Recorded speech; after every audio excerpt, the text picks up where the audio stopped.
लाहौर में ख़बरियूं हंगामो करण ऐं तशद्दुद जे वाक़िअनि जो तहरीक इंसाफ़ जे चेयरमैन इमरान ख़ान ते केस दाख़िल कयो वियो आहे।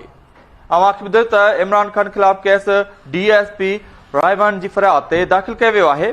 केस में 300 खां वधीक माण्हुनि खे नामज़द कयो वियो आहे। भञरा ऐं धमकियूं ॾियण जा कलम शामिल कया विया आहिनि। अवांखे ॿुधायो त PTI कारकुननि इमरान ख़ान जे चवण ते क़ौमी इदारनि खे धमकियूं ॾिनियूं। FIR जे मतन में ॼाणायो वियो आहे त मछरियल माण्हुनि पुलिस ते पथराव कयो ऐं नंढा हया केतिरा ई एहलकार ज़ख़्मी करे छॾिया। ख़बर अवांखे ॾिनी त हंगामो करण ऐं तशद्दुद जे वाक़िअनि जो तहरीक इंसाफ़ जे चेयरमैन इमरान ख़ान ते केस दाख़िल कयो वियो आहे। इन हवाले सां वधीक तफ़सीलनि लाइ असां लाइन ते मौजूद आहे लाहौर मां KT न्यूज़ जो रिपोर्टर खुदाबख्श ॼण। जी खुदाबख्श, अपडेट कजो।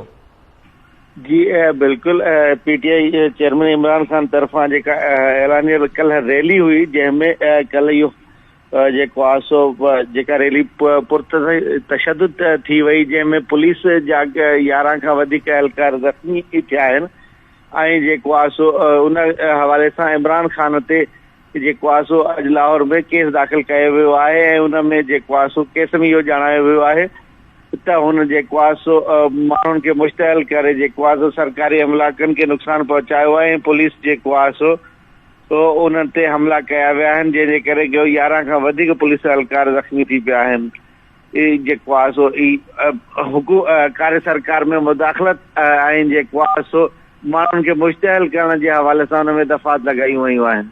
जी, वॾी महिरबानी अपडेट करण लाइ खुदा बख़्श ॼण।